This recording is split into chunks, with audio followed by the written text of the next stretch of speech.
Olá, estamos iniciando o programa Fórum Comunitário, aqui na CWBTV, o canal comunitário de Curitiba. O tema de hoje é sobre políticas locais para a comunicação. E para falar sobre esse assunto, encontram-se em nosso estúdio a jornalista Ana Paula Braga Salomão, jornalista e integrante da Frentex, que é a Frente Paranaense pela Democratização da Comunicação e Liberdade de Expressão.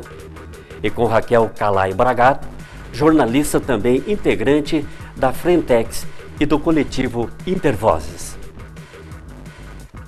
Para iniciar as nossas perguntas, eu gostaria de saber o que é o direito da comunicação.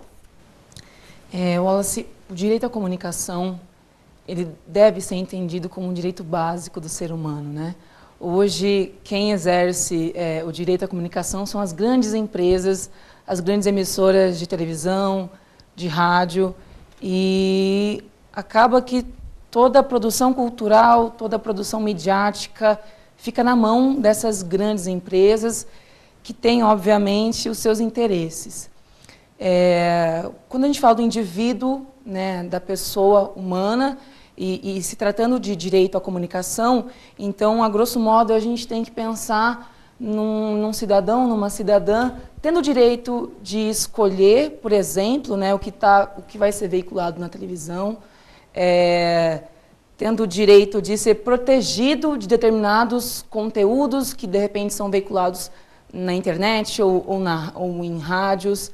Enfim, é a possibilidade de a gente escolher, sim, esses conteúdos, mas também de a gente ser protegido e de a gente conseguir promover a comunicação e promover a cultura a partir da sua própria vida, né? Independente de quem você seja, de qual é a classe, de qual etnia, enfim, é você poder manusear ferramentas de comunicação para gerar produtos e, assim, poder divulgar as suas ideias, divulgar as ações relativas à sua comunidade. Acho que, basicamente, o direito à comunicação é você poder, enquanto pessoa, digamos, comum, né, uma professora, um estudante, dona de casa, enfim, conseguir ter acesso à comunicação, não apenas se sentando na frente da televisão, né, ou ouvindo rádio, ou, enfim, de que outra forma a gente possa pensar, mas também sendo promotor de conteúdos midiáticos, de conteúdos culturais. O direito à comunicação, eu acredito que ele tem muita relação com a centralidade que a mídia ocupa hoje na nossa vida, né? Na sociedade que a gente vive, em qualquer lugar do mundo hoje, os nossos valores, as nossas opiniões, as nossas crenças, a nossa forma de enxergar a sociedade, de entender a sociedade, passa pela mídia, né? A mídia tem uma centralidade muito grande em como a gente se relaciona uns com os outros, como a gente constrói a nossa família, como a gente participa dos espaços de sociabilidade. Então, numa sociedade como essa, é impossível você negar o papel hegemônico que os meios de comunicação têm na construção do debate público, quer dizer, daqueles assuntos que são de interesse e que concernem ao conjunto da população, e a centralidade que ele tem também na formação da subjetividade do cidadão, do ser humano. Então, se você admite isso, os meios de comunicação, eles passam a necessariamente também ser alvo de uma discussão sobre quem detém acesso à produção desse conteúdo nos meios de comunicação. E essa mídia, especificamente no Brasil, ela é uma mídia muito concentrada. A propriedade dos meios de comunicação ela está muito concentrada na mão aí de cerca de 6 ou 7 famílias. Então, são pouquíssimas pessoas que têm acesso à produção dessas ideias, à produção desses conteúdos e, portanto, à veiculação desses conteúdos, né? Se a gente pensa na radiodifusão, que é a rádio e a TV, e a legislação que controla esse setor é uma legislação federal, a gente vai ter um cenário aí de um oligopólio profundo, né? São pouquíssimas redes de televisão, essas redes estão distribuídas pelo território nacional todo. Então, na realidade, a gente não tem assegurado o direito à comunicação ao conjunto da população. O que a gente tem assegurado é o direito à comunicação para essas poucas famílias. Essas famílias têm a sua liberdade de expressão assegurada. Enquanto uma vasta quantidade da população brasileira não tem espaço para difundir as suas ideias, difundir a sua cultura, difundir os seus valores, né? A gente tem uma visão aí da sociedade brasileira que é uma visão segmentada, passada por esses meios de comunicação. Então, quando a gente está falando do direito à comunicação, a gente está falando basicamente de garantir e reconhecer que esse é um direito fundamental para o exercício da democracia. Se é pela mídia que transitam as ideias, que se formulam os valores, é fundamental que essa mídia seja democrática para que a gente viva num país democrático, né? Então, que as pessoas, em geral, tenham acesso não só ao conteúdo noticioso, ao conteúdo informativo produzido por essa mídia, mas que haja também um fomento à produção de comunicação, à difusão de comunicação pelos diversos grupos interessados e que fazem parte da sociedade. Assegurar isso é assegurar o direito à comunicação, é assegurar uma maior democracia no país mesmo, garantir que todos possam ter voz, possam se expressar, possam colocar suas ideias. Então, por isso que a questão do direito à comunicação é uma questão central, inclusive no debate dos outros direitos. Outro dia um companheiro nosso colocou que a questão da moradia, por exemplo, é uma questão central. A questão da saúde é uma questão central. Mas se a gente não assegura o direito à comunicação, a falta de saúde, a doença, não aparece na TV. Se a gente não assegura o direito à comunicação, a falta de moradia, as pessoas que estão vivendo na miséria, sem nenhum acesso aí a políticas públicas, isso também não vai aparecer na TV. Então, o acesso à comunicação, mas mais do que ele, o direito à comunicação, é fundamental, inclusive, para a gente garantir outros direitos, né? É interessante isso que a Raquel está falando, porque, se você for reparar, pouco se ouve falar do direito à comunicação. Se ouve falar muito pouco nisso, né? Mesmo em livros e revistas, enfim, na mídia impressa, é difícil, porque isso é muito estratégico, né? A gente está sempre ouvindo falar do direito à educação, à saúde, à moradia, como a Raquel falou, mas o que é o direito à comunicação? Justamente porque envolve os interesses, né? Porque a partir do momento que você começa a compreender que você também tem o direito à comunicação, de exercer a comunicação, de exercer o seu direito, você começa a compreender as coisas de um modo um pouco diferente, né? Você começa a conceber os próprios conteúdos midiáticos de outra forma, e entender que você não precisa, que não é aquilo que você quer, então você pode lutar por outra coisa, e você tem direito de ter acesso a um outro conteúdo. Então, os jornais por exemplo, não tratam de direito à comunicação e, por exemplo, falam um pouco de um conselho de comunicação, ou de uma conferência de comunicação, para esse debate não chegar até a gente, para que a gente não entenda isso e para que esse assunto não se desenvolva, né? Principalmente a população, né? Quando Exato. se diz a gente, né? Raquel, qual hoje é o panorama de políticas públicas locais para a comunicação? E por que se deve pensar essas políticas localmente? Então, como eu disse na primeira questão, a pura radiodifusão, que é a rádio e a TV no Brasil, e as telecomunicações também, serem reguladas pela União, então, portanto, pelo Executivo e pelo Congresso Nacional, historicamente se discutiu e se debateu muito pouco políticas locais de comunicação, justamente por esse fator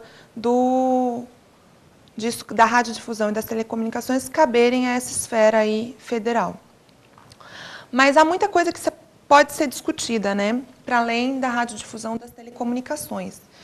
E posso dar alguns exemplos, por exemplo, a importância de você regular questões que parecem por vezes menores, mas que são fundamentais, inclusive para você fomentar iniciativas de mídia comunitária, de mídia popular, de mídia alternativa numa cidade. Por exemplo, a questão da verba publicitária. É fundamental que os governantes locais, sejam no âmbito municipal ou estadual, assumam um compromisso com a criação de critérios claros para a distribuição da verba publicitária. Critérios claros, que esses critérios sejam públicos, que o conjunto da população e os interessados em receber a verba publicitária saibam quais são, e que esses critérios prezem não somente pela audiência, que prezem também por outras questões, inclusive pela variedade e diversidade de veículos, de forma a incentivar o surgimento de novos canais de mídia e não consolidar apenas os canais existentes. Então, esse é um exemplo muito simples, porque, via de regra, a verba publicitária ela é distribuída, via de regra, dentro de gabinete e sem nenhum mecanismo de controle sobre ela. Então, há todo um histórico de troca da verba publicitária, né? A prefeitura distribui uma verba publicitária em troca de uma cobertura noticiosa que favoreça o atual prefeito. Então, se você consegue criar critérios claros de distribuição da verba publicitária, a gente já contribui para o direito à comunicação. Esse é um dos exemplos, por exemplo, de uma política local simples e efetiva. Central de notícias, por exemplo. Você ter central de notícias que reúna o conjunto de informações das diversas secretarias que compõem a prefeitura em um só lugar. Outra, e essa deriva da Lei de Acesso à Informação, a Lei Federal de Acesso à Informação. Essa lei precisa começar a ser aplicada nos municípios. Há uma tentativa de aplicação, mas ainda muito tímida e muito rudimentar. Há relatos de pessoas que fazem um pedido de informação a um órgão governamental, obtém uma informação, outra pessoa faz o mesmo pedido e obtém uma informação diferente. Quer dizer, qual é o pedido que vale? Qual que é a resposta que vale, né? Então, é preciso também que as prefeituras se organizem para responder à Lei de Acesso à Informação, que criem mesmo mecanismos que deem conta de disponibilizar o banco de dados da prefeitura, disponibilizar esse conjunto de informação para o público, né? Esses são pequenos exemplos. A questão da radiodifusão comunitária também, por exemplo. É preciso criar, na cidade de Curitiba, um plano diretor da radiodifusão comunitária, para maximizar a ocupação do espectro. Hoje a gente não teve, ao longo da história aqui na cidade, uma ocupação orientada do espectro, porque eu não sei se vocês sabem, mas pela legislação é assegurado para as rádios comunitárias apenas uma frequência, em todo DAI, em toda FM, uma frequência apenas. Todas as rádios comunitárias que existem na cidade, elas vão rodar nessa mesma frequência. Por isso que o raio delas é pequeno. Então, se você se colocar em Curitiba na sintonia da rádio comunitária, se você cruzar a cidade, você vai ouvir 5, 6 rádios diferentes, porque todas elas são comunitárias, dividem a mesma frequência e têm uma potência reduzida por conta disso. Só que é preciso fazer um estudo para ver se há possibilidade de aumentar o número dessas rádios hoje. Um estudo que leve em conta a própria geografia da cidade e os pontos onde essas rádios estão localizadas, e se é possível a abertura de novas rádios. Isso eu estou falando dentro da legislação vigente, a qual a gente tem críticas, mas ainda dentro da legislação vigente. Então, são inúmeras as possibilidades de constituição de políticas locais e que dependem, no caso, por exemplo, do município, apenas da disposição e do compromisso do prefeito e dos vereadores com o direito à comunicação, né? Ana, houve o lançamento de uma plataforma do direito à comunicação para as eleições de 2012, em Curitiba. Qual o papel desse tipo de iniciativa que parte da sociedade civil? Bom, a plataforma do direito à comunicação ela foi lançada no dia 20 de setembro, e uma iniciativa da Frentex Paraná, na intenção de levar o debate, né, para os candidatos à prefeitura e à Câmara de Vereador aqui do município, da democratização da comunicação, né? Como a gente estava comentando, a questão do direito à comunicação é pouco debatida, é pouco ventilado, mas são justamente os decisores públicos, os agentes públicos que têm que ter clareza, né, das demandas da sociedade civil. Então, nós formulamos uma plataforma e convidamos os candidatos de todos os partidos. Tivemos a adesão de 14 candidatos a vereador, 4 candidatos a prefeito e adesão ao todo de 7 partidos. Né? Então, esses candidatos compareceram no lançamento que aconteceu na sede do Sindijor. E a importância dessa iniciativa da Frentex é que, bom, é a sociedade civil que está, digamos, na ponta, né? Que está na rua, que está vendo todos os problemas sociais acontecerem e que está sentindo na pele de fato, né? As desigualdades. No nosso caso, o que diz respeito à comunicação, à democratização da comunicação. Então, quando as entidades e quando os movimentos sociais se reúnem numa Frentex, né, numa frente pelo direito à comunicação e liberdade de expressão e propõem uma plataforma, significa que nós estamos seriamente convidando, mais do que convidando, propondo aos decisores, às pessoas que desejam, enfim, ocupar um cargo público, estamos sugerindo que essas pessoas pensem seriamente no direito à comunicação e como elas vão englobar isso em suas pautas, né, em suas candidaturas efetivamente. Então, a gente teve aí a adesão desses candidatos e, se num primeiro momento o nosso papel é propor isso, incomodar os candidatos, né, a olharem para essa questão, num segundo momento o nosso papel é pressionar, realmente, né, acompanhar, monitorar que tipo de propostas estão sendo colocadas sobre comunicação e se estão sendo colocadas, né. Então, acho que a gente tem um papel aí nessas novas candidaturas que vão acontecer a partir de 2013, de fiscalizar e de cobrar o que está acontecendo em relação à comunicação, se está propondo algo ou não, e de ampliar o debate realmente para que a população passe a ter cada vez mais ciência desse direito e levar mais esse debate para o espaço governamental, né? Foi a segunda vez que a gente fez isso, né? Já nas últimas eleições, em 2010, a gente já havia proposto uma plataforma aos candidatos ao governo do Estado e candidatos a deputado, né? Exato. Aqui no Paraná. Então, é a segunda vez que a gente faz isso, como forma, como disse a Ana, de sensibilizar mesmo os candidatos e eventuais governantes, né? Alguns desses foram eleitos e a gente vai bater na porta deles na Câmara de Vereadores, lembrando-os que eles assumiram esse compromisso e que, no que depende de projetos de leis, que eles, portanto, encampem essas ideias e proponham esses projetos de lei, e no que depende de pressão ao Executivo, que eles contribuam nessa pressão aí ao Executivo. E agora, aqui em Curitiba especificamente, no segundo turno, eu acho que talvez a gente tenha que pensar se a gente não vai propor algo assim para os candidatos a prefeito, né? Ver em que medida os dois candidatos se comprometem com essa questão do direito à comunicação. Só lembrando que essa plataforma ela contém cerca de 10 propostas, são 10 itens, e quem quiser conhecê-la melhor pode acessar a página da Frentex no Facebook, e lá tem essas informações. Raquel, vocês podem dar exemplo de políticas locais de comunicação?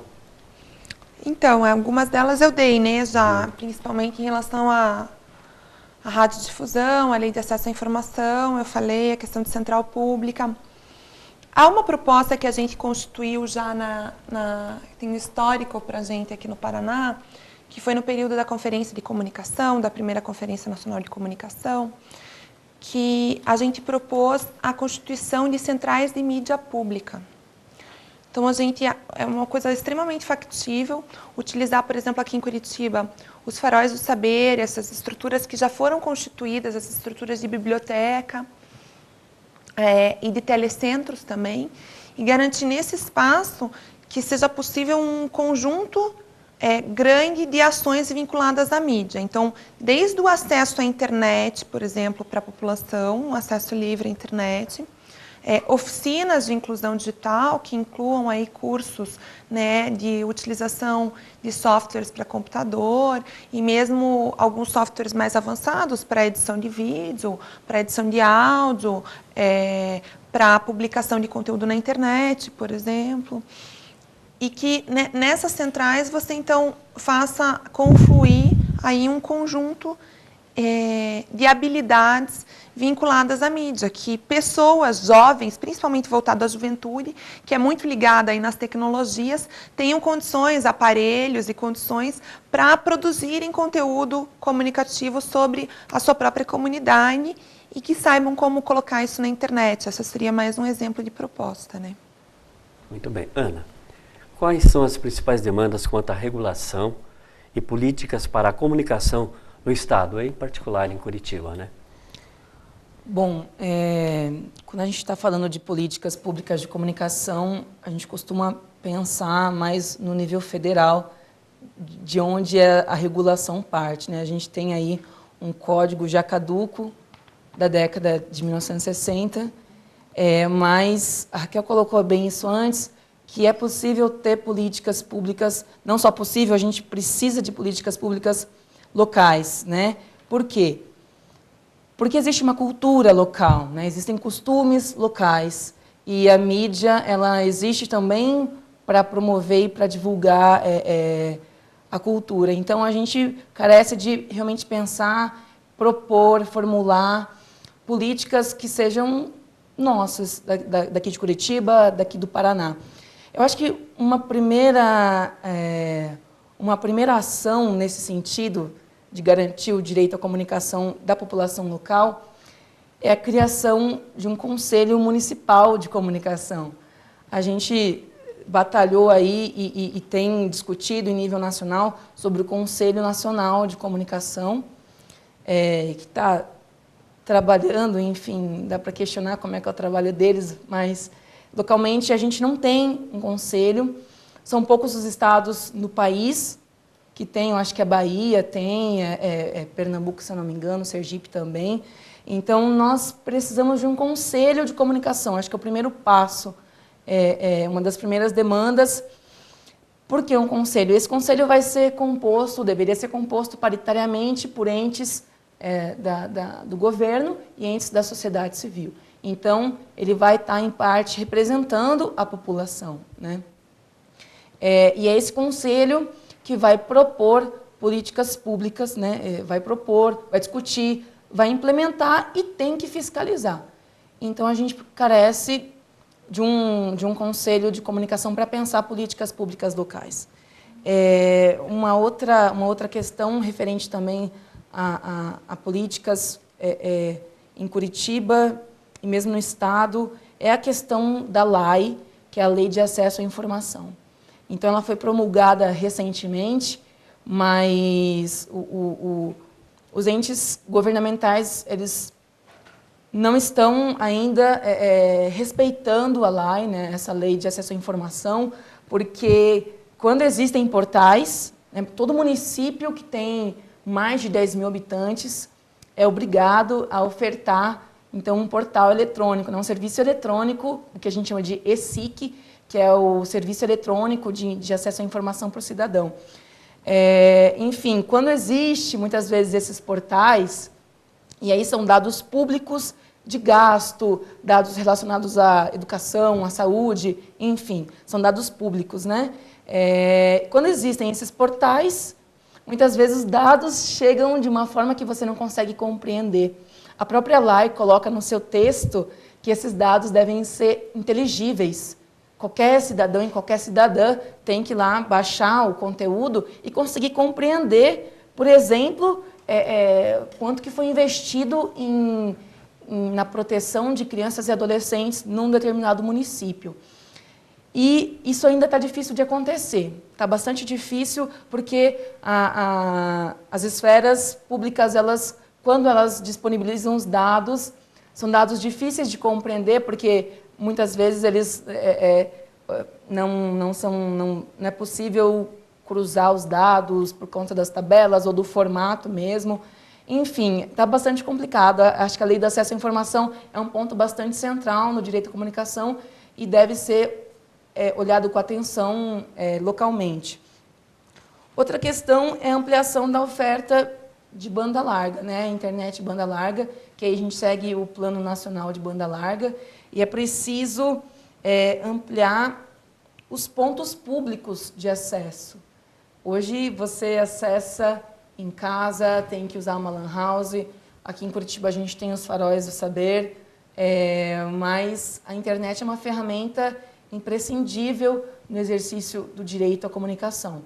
Então, é preciso cada vez mais levar esse debate e realmente conseguir pensar como que a internet vai ajudar a gente a ampliar o debate público em geral e garantir o nosso acesso a vários outros direitos. Acho que esses 3 pontos, e talvez pensando também que a educação para a mídia, que a gente pode pensar aí na educomunicação, né, que é uma forma de levar para a criança, para o adolescente, para o jovem, enfim, uma educação crítica para a mídia também é um ponto bastante importante nas políticas públicas. Ana e Raquel, nós estamos chegando ao final do nosso programa. Esses minutos que faltam para terminar o programa, o espaço é para vocês, para suas considerações. Eu queria agradecer a oportunidade. É muito raro que a gente consiga espaços na comunicação tradicional para falar sobre esse tema, né? Esse é um tema que é invisibilizado. A questão do direito à comunicação, da democratização da comunicação, é um tema que é invisibilizado pela própria mídia, porque não interessa a mídia comercial abrir espaço para outros canais, né? Senão amplia a concorrência. Então, agradecer a oportunidade de estar aqui na TV Comunitária falando sobre esse tema e concluir dizendo que direito à comunicação, que liberdade de expressão é fundamental para a democratização do país, né? Para a gente viver numa verdadeira democracia e ter os outros direitos assegurados. Bom, eu também gostaria de agradecer enquanto militante, mas enquanto cidadã mesmo, pelo espaço também, porque o direito à comunicação ele se faz presente e cada vez mais urgente quando, por exemplo, você liga a TV, assiste a novela e você não se sente representado na novela enquanto mulher, enquanto gay ou lésbica, enquanto criança ou adolescente. E se te incomoda, significa que tem alguma coisa errada, significa que você tem que lutar e tem que questionar a mídia, o conteúdo que está sendo posto. Então, para mim, enquanto cidadã, é muito bom fazer parte de um movimento e poder lutar por uma coisa na qual eu acredito. Muito obrigado pela presença. O programa Fórum Comunitário está chegando ao final. Nós agradecemos a você que nos prestigiou com a sua audiência e até um próximo programa.